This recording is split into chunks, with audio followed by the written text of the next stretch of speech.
Well hi champs, this is Aparajita and welcome back to evidyarthi.in। उम्मीद है आप सब अच्छे हो and you all are doing great. So guys, हम लोग कर रहे थे आपका चैप्टर नंबर 4 एग्रीकल्चर आपकी जियोग्राफी की बुक से, and here we are with a new topic जो है नॉन फूड क्रॉप्स। ठीक है, अब ये जो नॉन फूड क्रॉप्स है गाइज, बेसिकली इसका मतलब होता है ऐसे क्रॉप्स जो हमारे द्वारा ही उगाए जाते हैं लेकिन ह्यूमन के फूड कंजप्शन के लिए नहीं, हमारे खाने के लिए नहीं, बेसिकली हमारे बाकी एक्टिविटीज को या लाइफस्टाइल की चीज़ों को पूरा करने के लिए। जैसे कि कपड़े भी बहुत इंपॉर्टेंट है लेकिन इसे भी उगाया जा सकता है। ठीक है, एंड भी बहुत सारी चीज़ें हैं। सो यार, हम धीरे धीरे करके इसको पढ़ेंगे। इसको नॉन फूड क्रॉप इसलिए बोला जाता है कि ये ऐसा क्रॉप है जो खाया नहीं जा सकता।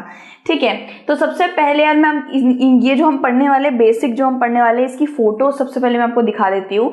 फर्स्ट इज रबड़ के बारे में हम लोग पढ़ेंगे। रबड़ बेसिकली गाइज हमें इसकी पहले बचपन में भी नॉलेज इतनी थी नहीं, इनफैक्ट बहुत सारे लोगों बड़े होके भी नहीं है, दैट जो भी रबड़ आप यूज करते हो ना, लाइक प्रेशर कुकर के अंदर जो काला सा वो पतला सा ऐसे रिम जैसा लगा रहता है जिससे सीटी बचती है, वो रबड़ का बना रहता है। जो मेडिकल डिवाइसेस बहुत सारे उसमें रबड़ का उपयोग होता है। मिक्सर में भी बहुत सारे लोगों का रबड़ का चीज़ें लगा रहता है। एंड जो हम रबर बैंड लगाते हैं बालों के अंदर, वो भी रबड़ का बना होता है। जितनी भी इलास्टिक वाली चीज़ें हैं रबड़ की बनी होती है। एंड मेडिकल ग्लव्स ले लीजिए, वो भी रबड़ के बने होते हैं। सो बहुत सारी चीज़ें हैं गाइस रबड़ की, मतलब इसके लैटेक्स की बनी होती है। बेसिकली एक पेड़ से निकल रहा होता है, ये रबड़ का पेड़ होता है, और इधर ना बाक्स को, इसकी जो टहनियाँ होती है उसको ऐसे टैप टैप कर दिया जाता है एंड उसमें से धीरे धीरे करके रबड़ टप टप टप करके गिर रहा होता है।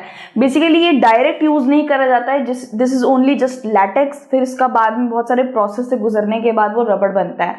उसके बाद हम बात करेंगे गाइस कॉटन की, रुई जिसको हम कहते हैं। सीरियसली घाव पोंछने से लेकर कपड़े इसके पहनते हैं हम लोग, ये भी हमारी लाइफ में बहुत ही ज़्यादा मेन किरदार निभाता है। फिर बात आती है गाइस जूट की। ठीक है, जूट की भी बहुत सारी चीज़ें हम अभी तक इस्तेमाल कर सकते हैं, कर चुके हैं एक्चुअली। मैं तो जूट बैग भी पहन लेके जाती थी अपना टिफ़िन वगैरह रख के। एंड मेरे घर में मेरी मम्मी जितना भी सब्जी वगैरह का सामान लेती है सब हमारे पास एक जूट बैग पड़ा हुआ है। इकोनॉमिकली बहुत ज़्यादा चीप होता है एंड इको फ्रेंडली भी होता है। फिर हम बात करेंगे गाइस हेम्प की। ठीक है, हेम्प HEMP। ठीक है, हेम्प यानी कि भांग। ठीक है, भांग का पत्ता भी बहुत सी चीज़ों के लिए इस्तेमाल होता है गाइस, वो भी मैं आपको धीरे धीरे करके बताऊंगी। And then will talk about silk. ठीक है, सिल्क यानी कि जो रेशम का कीड़ा होता है वो रेशम बनाता है, इसको रेशम भी बोलते हैं ना। सो अब धीरे धीरे करके हम लोग इसके पॉइंट वाइज हम लोग पढ़ते चले जाएंगे कि रबड़ के क्या क्या चीज़ें होती हैं। फाइबर बेसिकली ये फाइबर है, ये सारे वो फाइबर्स हैं जो कपड़ों के लिए इस्तेमाल होते हैं। कॉटन का क्या क्या चीज़ें उसको चाहिए होता है, एंड जूट किस तरीके से उगता है। ओके, अब गाइज हम लोग सबसे पहले बात करते हैं रबड़ की। ठीक है, रबड़ एक इक्वेटोरियल क्रॉप है। इक्वेटोरियल क्या होता है गाइज? इक्वेटोरियल वो क्रॉप होता है जो एक पर्टिकुलर रीजन में ही उगाया जा सकता है, और वो रीजन ऐसा होना चाहिए जहाँ पे बहुत ज़्यादा हाई टेम्परेचर हो, यानी कि ह्यूमिडिटी बहुत हो, और रेनफॉल यानी कि बारिश भी बहुत ज़्यादा होनी चाहिए। बेसिकली आप इसको खारिफ क्रॉप से जोड़ सकते हो, क्योंकि जितने भी खारिफ क्रॉप्स हैं उनको पानी बहुत ज़्यादा चाहिए होता है और ह्यूमिडिटी भी बहुत ज़्यादा चाहिए होती है। जैसे कि चावल को बहुत पानी चाहिए होता है और उतनी ही गर्मी, मतलब होता है नहीं, चिपचिपाहट, ह्यूमिडिटी भी चाहिए होती है, मॉइस्चर चाहिए होता है अपने आप को उगाने के लिए। ठीक है, सो देखा जाएगा it is an equatorial crop. Equatorial crops वही होते हैं जिनको पानी और मॉइस्चर और ह्यूमिडिटी बहुत चाहिए होती है। ठीक है, उसके बाद गाइस रबड़ का एक और पढ़ते हैं। It requires a moist and humid climate, and इसका रेनफॉल 200 सेंटीमीटर से ज़्यादा होना चाहिए और टेम्परेचर अबव 25 डिग्री सेल्सियस होना चाहिए। बेसिकली चावल उगने के लिए 100 सेंटीमीटर चाहिए होता है और उसका तापमान उसको 25 से 27 डिग्री चाहिए होता है, लेकिन इसको उससे भी ज़्यादा पानी चाहिए होता है और 25 डिग्री से ज़्यादा, यानी कि बहुत ज़्यादा नमी, बहुत ज़्यादा चिपचिपाहट और बहुत ज़्यादा पानी चाहिए होता है। ठीक है, सो एक और पढ़ते गए, एक रबड़ बहुत ज़्यादा इम्पॉर्टेंट इंडस्ट्रियल रॉ मटेरियल माना जाता है। जैसे मैंने आपको बताया, रबड़ से बहुत सारी चीज़ें बनती है, आई मीन बहुत सारी छोटी छोटी चीज़ों में भी रबड़ लगा। इवन मेरा जो इन्वायरमेंट है वहाँ पे बहुत सारी चीज़ों में रबड़ लगा होगा। अब आप सोच रहे होंगे यार, जो हम इरेज़र यूज़ करते हैं, पेंसिल जब लगाते हैं फिर इरेज़र यूज़ करते हैं, क्या वो इरेज़र भी इसी रबड़ से, इसी प्लांट या पेड़ से निकले हुए सैप से बना हुआ है? तो बेसिकली नहीं, वो रबड़ सिंथेटिक रबड़ होता है गाइज, वो अच्छा नहीं होता है। सिंथेटिक मतलब केमिकल प्रोसेस द्वारा बनाया हुआ रबड़ होता है। इसलिए कहते हैं कि बचपन में ना रबड़ वगैरह मुंह में नहीं देनी चाहिए, वो सिंथेटिक होती है। ठीक है, अब हमने रबड़ के बारे में तो पढ़ लिया कि रबड़ को बहुत पानी चाहिए, बहुत ह्यूमिडिटी भी चाहिए। रबड़ एक इक्वेटोरियल क्रॉप है, यह एक खारिफ क्रॉप भी है।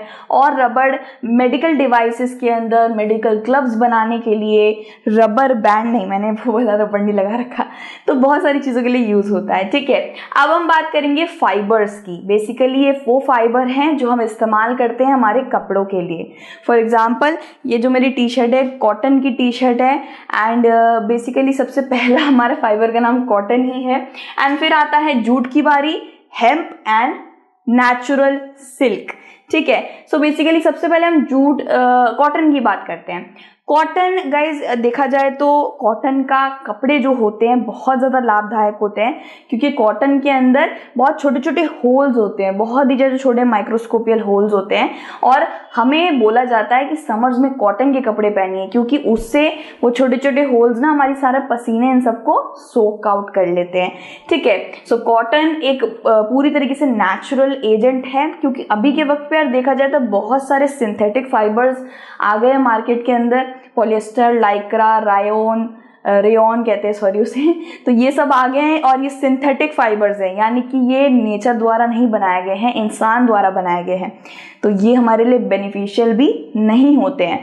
फिर यार हेम्प की बात करें तो हेम्प, ये आप सोच रहे हो यार भांग के कपड़े कैसे बन सकते हैं, तो यार भांग के पत्तों के भी कपड़े बनाए जाते हैं। हाँ, ये काफ़ी ज़्यादा यू कैन से एक्सक्लूसिव है, लोगों को आता नहीं है, इसमें लोग इन्वॉल्व नहीं है, लेकिन बहुत इंडिया में तो बहुत पहले से ये सब चीज़ें होती आ रही हैं। और भांग आप जानते हैं, होली आ रही है, होली तो देखा जाता है होली शिवरात्रि में जो हम भांग वांग पीते हैं, दूध डाल के, हम नहीं पीते। ठीक है, तो देखा जाए तो वो उसमें इस्तेमाल होता है, साथ साथ भांग का ऑयल भी निकलता है, भांग के पकौड़े भी बनते हैं। भांग एक तरीके से शायद बहुत सारा आयुर्वेद के अंदर और मेडिकल पर्पसेस के लिए भी इस्तेमाल करा जाता है। फिर गाइस हम बात करते हैं सिल्क की। ठीक है, अब सिल्क की साड़ी, सिल्क के कपड़े, सिल्क बहुत ही ज़्यादा प्यारा, मेरा तो मोस्ट फेवरेट उसमें आता है, फाइबर के अंदर आता है, बहुत सुंदर उसकी साड़ियाँ बनती है गाइस। बेसिकली ये सिल्क क्या होता है, सिल्क वॉर्म्स द्वारा बनाया जाता है, इसको रेशम भी बोला जाता है, और जो बनाता है उसको रेशम का कीड़ा बोला जाता है। तो बहुत सारे ना मलबेरी एक पेड़ होता है, उसके पत्ते बिछा दिए जाते हैं और उसके अंदर ये सिल्क वॉर्म्स को डाल दिया जाता है। फिर ये धीरे धीरे करके अपने आसपास ककून बनाते रहते हैं, और वो रेशम उनकी शायद थूक से निकलता है, तो वो ककून से धीरे धीरे करके सिल्क बहुत सारा बना देते हैं। एंड देन इसी तरीके से सिल्क की साड़ी या कपड़े वगैरह बनाए जाते हैं। बेसिकली गाइस सिल्क भी आजकल सिंथेटिक बनाने लग गए हैं लोग। मैंने यार पता नहीं किसमें देखा था, ब्लॉसम वगैरह या किसी की यूट्यूब की वीडियो में देखा था कि रियल सिल्क को जला दिया जाए तो वैसे मुड़ जाता है, और सिंथेटिक सिल्क को जलाओगे तो काला पड़ जाएगा, वो एशेज नीचे फेंकने लगेगा, राख। तो उसके भी एक तरीके होते हैं गाइस। तो ये कितने cotton first, jute second, hemp के बारे में जो भांग कहते हैं हम इसको थर्ड, एंड सिल्क, ये 4 मेजर फाइबर क्रॉप्स होते हैं, पूरी तरीके से नेचुरल और हमारे कपड़ों के लिए बहुत अच्छे होते हैं। इसी के बने बनाए हमें कपड़े पहनने चाहिए। ठीक है, सो अब फाइबर की बात हो ही रही थी गाइस, तो फाइबर में सेकंड पॉइंट आ जाता है कॉटन, जूट, हेम्प। इसकी ग्रोथ गाइस सॉइल से होती है। ठीक है, ये सॉइल वाले प्लांट है। कॉटन के लिए ब्लैक सॉइल चाहिए, जूट के लिए भी एक सॉइल एलुवियल सॉइल चाहिए, हेम्प के लिए भी एक अलग सॉइल चाहिए होता है। लेकिन ये सारे प्लांट है या पेड़ पौधे उसमें क्रॉपिंग में आ जाते हैं, क्रॉप्स उगाना पड़ता है इनको। लेकिन silk is the only fibre crop जो उगाया नहीं जाता, कीड़ों द्वारा बनाया जाता है, आपको याद रखना है। फिर नेक्स्ट पॉइंट है गाइस जो नेचुरल सिल्क है ये हमें ककून से मिलता है। जैसे मैंने आपको बताया ना कि रेशम का कीड़ा ककून बनाता है, फिर उससे सिल्क निकाला जाता है, ठीक है। सो उसके लिए ग्रीन लीव्स बिछा दी जाती हैं, वो ग्रीन लीव्स मलबेरी लीव्स होती हैं, और फिर वो अपना ककून बनाता रहता है, और इसी तरीके से हमें क्या मिलता है, सिल्क मिलता है। अब इस सिल्क फाइबर बनाने की तकनीक को या इसके अंदर जो भी जुड़ा हुआ होता है, ये जॉब करता है, उसको बोला जाता है सेरीकल्चर, ठीक है। ये सिल्क वॉर्म्स की रेयरिंग करना, उनको मलबरी के पत्ते बिछा कर देना, उस सिल्क को निकालना, सच में बहुत डेलिकेट काम होता है। सो ये सारा काम बेसिकली सब कुछ सेरीकल्चर में फॉल डाउन करता है, ठीक है। अब हम पढ़ेंगे यार कॉटन के बारे में। अभी तक हमने कॉटन के बारे में नहीं पढ़ा, यहीं पे पढ़ा था। अब हम बात करते हैं कॉटन की। कॉटन एक खारिफ क्रॉप है गाइस। बेसिकली कॉटन को पानी देखा जाए तो ज़्यादा नहीं चाहिए होता है, ठीक है, मतलब ठीक ठाक मात्रा में चाहिए होता है, लेकिन इसको ब्राइट सनशाइन चाहिए होती है। आप सोच रहे हो कि खारिफ क्रॉप तो वो क्रॉप्स होते हैं ना जिनमें पानी और ह्यूमिडिटी चाहिए होता है, बिल्कुल सही सोच रहे हो, लेकिन वो भी खारिफ क्रॉप होते हैं गाइस जिनको मैच्योर होने में या बड़ा होने में 6 से 8 महीने लग जाते हैं, उनको भी खारिफ क्रॉप की कैटेगरी में डाल दिया जाता है, ठीक है। सो कॉटन भी खारिफ क्रॉप है गाइस। इसको 6 से 8 महीने यानी कि 210 दिन चाहिए होते हैं, फ्रॉस्ट फ्री 10 दिन, यानी कि बेसिकली देखा जाए तो खारिफ जितने भी क्रॉप्स हैं वो रेनी सीजन के वक्त पे, रेनी सीजन के स्टार्टिंग में बोए जाते हैं और रेनी सीजन के खत्म होने पे उनको हार्वेस्ट कर लिया जाता है। यानी कि यहाँ पे रेनी सीजन के बीच में और स्टार्टिंग में कहीं पे भी ना विंटर्स नहीं आते हैं। सो कॉटन भी वो वाला क्रॉप है जिसको विंटर्स की बिल्कुल ज़रूरत नहीं है, इसको ठंडी बिल्कुल नहीं चाहिए होती है। Frost free 210 Frost free day चाहिए, मतलब टोटल इसको 7 से 8 महीने एकदम ठंडी नहीं चाहिए होती है, ब्राइट एंड अच्छी सनशाइन चाहिए होती है, और ये सिर्फ ब्लैक सॉइल पर ही उगाया जाता है, ये आपको अच्छे से याद रखना है। फिर बात आती है गाइज, इसको हाई टेम्परेचर चाहिए होता है, रेनफॉल भी चाहिए होता है इसको, ठीक है, और 210 Frost free days and bright sunshine चाहिए अगर आपको इसकी ग्रोथ बहुत अच्छी चाहिए तो। एंड अगर हम बात कर रहे हैं ब्लैक सॉइल की, तो देख लेते हैं ब्लैक सॉइल भी कहाँ कहाँ पाया जाता है। अब बहुत सारी वीडियोज में मैंने आपको बताया है कि ब्लैक सॉइल बेसिकली कुछ ही जगहों पे इंडिया में पाया जाता है। सबसे पहला याद रखिएगा दोस्तों, डेक्कन प्लेटू या डेक्कन पेनिनसुला में हमारा ब्लैक सॉइल मिलेगा, यानी कि दक्षिण भारत की ओर, कर्नाटका, तमिलनाडु, इन सब जगहों पे, आंध्र प्रदेश, ठीक है। फिर आपको ब्लैक सॉइल मिलेगा ईस्टर्न एंड वेस्टर्न घाट की ओर, ठीक है, यानी कि हमारे जो भारत है उसका वेस्टर्न भाग में, मध्य प्रदेश वो सेंट्रल इंडिया पड़ जाता है पर थोड़ा वेस्ट में ही लेके चलो, महाराष्ट्र, गुजरात, ठीक है, कर्नाटका और तमिलनाडु, ये कुछ ऐसे स्टेट्स हैं गाइस जहाँ पे ब्लैक सॉइल मिलता है, बाकी सब जगहों पे नहीं मिलता है, ये आपको अच्छे से याद रखना है। बेसिकली कहाँ पे, वेस्ट में मिलेगा और साउथ में मिलेगा, अच्छे से याद रखना बेडू लोग, ठीक है। फिर यार कॉटन की और बात हो रही है तो एक और पॉइंट कर लेते हैं, जो कॉटन प्रोड्यूसिंग स्टेट्स है, देखिए यहाँ पे लिखा भी हुआ है, महाराष्ट्र है, गुजरात है, मध्य प्रदेश है, ये है हमारा वेस्टर्न घाट्स, वेस्ट पार्ट। फिर बात आती है कर्नाटका की, आंध्र प्रदेश की, तेलंगाना, तमिलनाडु, ये हो गया हमारा साउथ के पार्ट। और फिर बात आती है पंजाब, हरियाणा और उत्तर प्रदेश की, ये हो गए हमारे नॉर्थ के पार्ट। लो एक्स्ट्रा एक और मिल गया, नॉर्दर्न रीजन भी है भाई।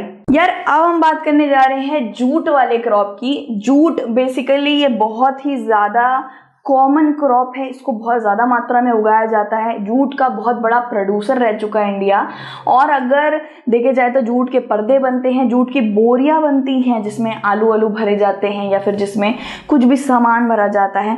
ये जूट बहुत ही ज़्यादा, आप ऐसा कह सकते हो, बहुत फाइबरस क्रॉप होता है, बहुत ज़्यादा ताकत भी होती है इसमें, मतलब कॉटन जैसे बहुत नॉर्मल और बहुत नरम क्रॉप है, बहुत सेंसिटिव, वैसे ये बहुत ज़्यादा हार्ड एंड कोर्स क्रॉप है, ठीक है, काफी रफ होता है। इसी की तरह हेम्प भी होता है गाइस, हेम्प जो हमने पढ़ा नहीं था, भांग का पत्ता, ठीक है, भांग का पत्ता तीनों नहीं, गाना नहीं, ठीक है। तो गाइस देखा जाए तो हेम्प का एक और आपको पॉइंट बता देती हूँ, हेम्प जूट से 4 टाइम्स ज्यादा ताकतवर होता है, ये आप लिख सकते हो, ठीक है। और हेम्प का एक और पॉइंट बता देती हूँ, हेम्प फाइबर को आप जितनी बार भी धो वो अपना कलर रिटेन करके रखता है, उसका कलर नहीं बर्बाद जाता है, ठीक है, और वो पानी भी कम लेता है धुलते वक्त, बता दिए, ठीक है। हेम्प के बारे में आया तो लिख डालना भाई। तो अब जूट की बारी आ रही थी, जूट को गोल्डन फाइबर भी कहा जाता है, गोल्डन, क्योंकि दिखने में ही जी हाँ, गोल्डन गोल्डन है। तो जूट की एक और पॉइंट पढ़ते हैं गाइज, ये वेल ड्रेन्ड फर्टाइल सॉइल में बहुत अच्छे से उगता है, फ्लड प्लेन के। बेसिकली ये किसी भी ऐसे अनफर्टाइल सॉइल में जाके नहीं उग जाएगा, इसको फर्टिलिटी चाहिए, उपजाऊगृति चाहिए, और इसको पानी उतना ही चाहिए जितना रबड़ को चाहिए, यानी कि 200 सेंटीमीटर, बहुत ज़्यादा पानी पीता है, ठीक है। और इसको अच्छा खासा एक टेम्परेचर चाहिए होता है, अबव 25 डिग्री सेल्सियस, ये आपको याद रखना है। ये भी खारिफ क्रॉप में गिना जाएगा। फिर गाइज देखा जाए तो इससे गिनी बैग्स बनते हैं, ये वही बैग्स है जिसके अंदर चीजें, बोरियां जिसको हम बोलते हैं।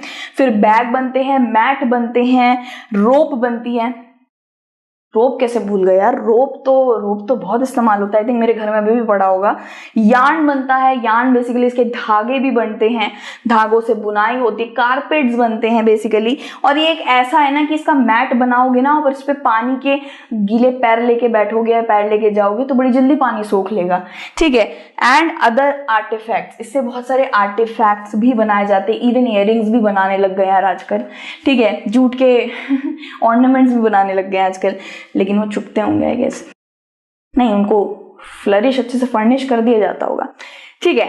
बाय द वे जूट का एक और पॉइंट है यार, मेजर जूट प्रोड्यूसिंग स्टेट्स हैं गाइस, वेस्ट बंगाल जो ईस्टर्न है, ईस्टर्न स्टेट है, बिहार, असम, उड़ीसा, मेघालय, ये सारे ईस्टर्न स्टेट्स है गाइस, ईस्टर्न इंडिया के, पूर्वी भारत। और एक और था Garo hills of Meghalaya, I don't know, आप देख लेना एक बार, मेघालय समझ के चलिए, लेकिन कोई हिल है जहां पे इसकी खेती होती है, ठीक है। सो जूट, कॉटन, हेम्प और नेचुरल सिल्क एंड रबड़, सबके बारे में हमने पढ़ लिया।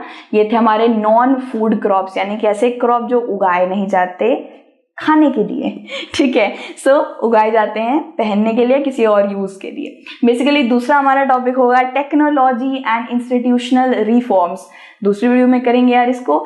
Thank you so much for watching and God bless you everyone. जय हिंद, बाय बाय।